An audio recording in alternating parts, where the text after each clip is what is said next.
Welcome to the Ultimate Guide for CityU Law School Part 2. In this video, we'll be covering workload, extracurriculars, career support, and international opportunities. Let's get right into it.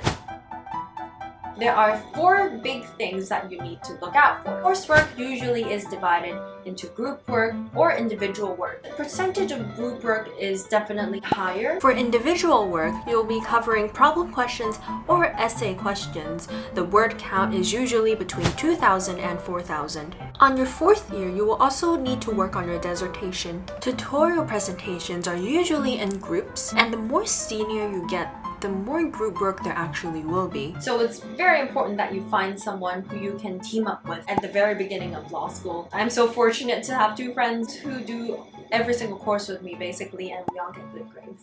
For the readings, this is probably what most people have misconceptions about. Yes, they are a big part of law school, but don't be deterred by all of these texts. There are 2 purposes of reading: clarification and extension. Reading for clarification generally takes less time once you have an understanding of lecture materials. There are a couple of ways to get clarification. This is in descending order of length and difficulty. First, you have the entire judgment. These can be up to hundreds of pages. You'll have to go through it and figure out what the main principle is. Textbooks are a more structured way to understand the material, and the cases here are usually summarized in 1 to 3 pages. It also covers very niche points. This is a great textbook for contract law, one of the most concise I've found so far. If you want clear facts, issues, and decision, then you can use websites such as Law Teacher. They have very concise materials which are very easy to read, and they cover many topics. Next, your seniors notes. These would be even more tailored for you to use in the exam, but be careful, you really have to digest it and learn to apply it. And finally, you have YouTube videos which explains concept really clearly. YouTube does a better job of explaining. If the books help you, go for it. And there are people who never do readings but also get very good grades. If you want to read for extension of knowledge, then there are plenty of resources available for you by your professors. Look at these 200 pages each readings. Do I spend a lot of hours reading? Honestly, no. The most important thing is that you grasp the principle and you know how to apply it. So it's all about working smart, not hard. Does reading more equal a higher grade? Unique points will get you more marks in the exam, but at the same time, you'll have to balance so many different subjects, part-time job, tutoring, so you'll have to see if you can handle that much. There is 1 tutorial every week or bi-weekly. The question types will vary. This is a tutorial from Company Law in Semester B.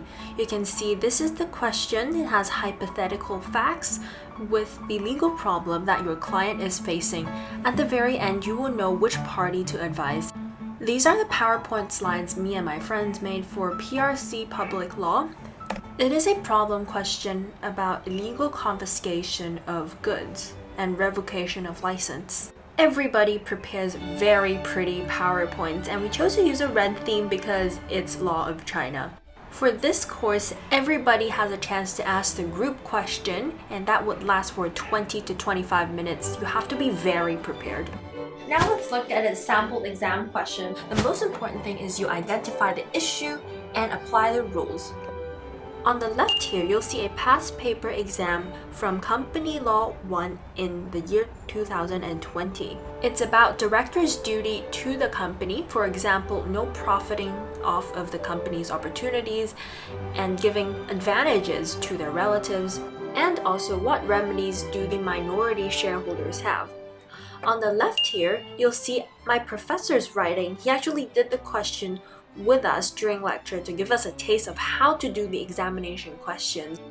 He drew a relationship chart to help him understand the interconnectivity between all the personnels, because as you can see, there are quite a few of them and the names do get quite confusing. He has the percentages written down next to the person and their role in the company. Here is the relationship of the parent company with the subsidiaries. Now he's identified the issue, he's putting out relevant rules and provisions. So this is for the breach of director's duties, which also includes giving away corporate opportunities, making profit off of the company. Note that this is not the answer in itself, but only a mind map. You will need to write or type out the answer. If you'd like to know how to prepare for exams or what it's like during exam season, you can check out my video vlog right here where I tell you how to prepare for exams and where I go to study. As for the difficulty of the course, you have to ask yourself whether you can be persistent and disciplined. The breadth of material really is not the problem. The problem comes when you read the question over and over again and there are just way too many facts and nuances. That's when you would feel like giving up, but you can't. Nothing worthwhile comes easy. But when you finally finish and get the grades, you will be more than satisfied. Does my English have to be good? I guess having good English gives you two things: good presentation skills, which will leave a good impression on your lecturers even though they say it doesn't matter.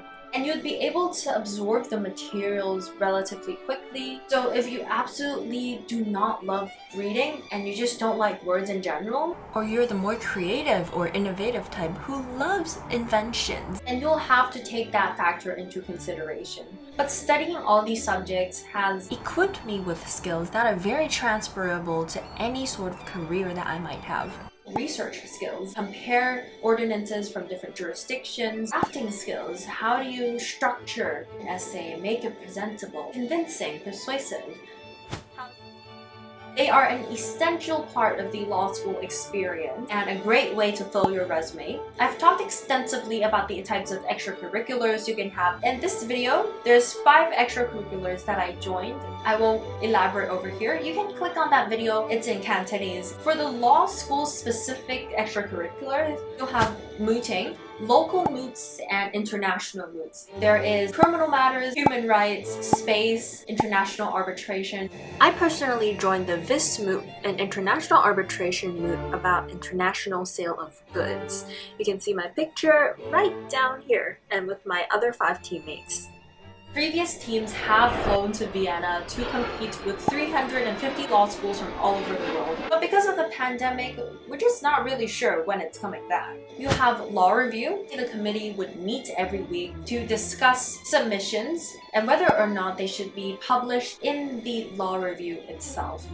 They also have various marketing efforts. For example, posts calling for submissions, posts about recent legal updates.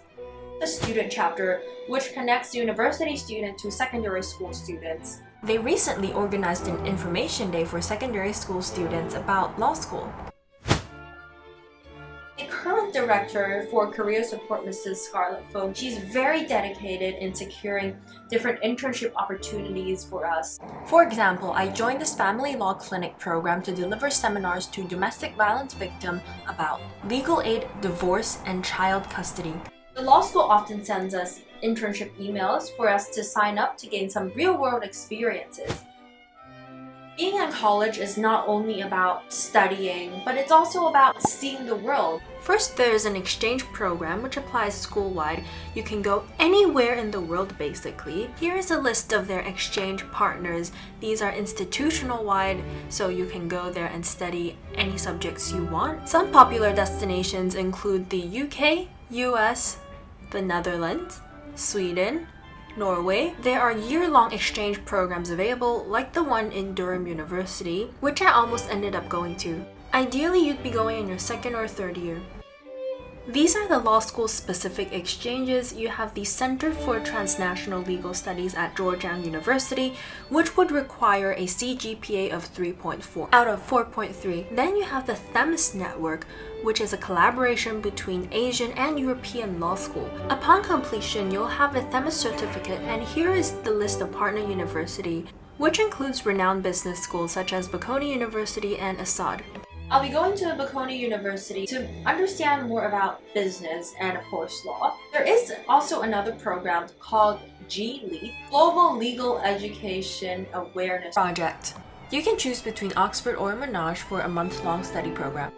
If you like this video, remember to give it a thumbs up and subscribe to the channel, as I'll be making more university-related content. In the next video, we'll be covering the following topics. I'll see you there. Bye!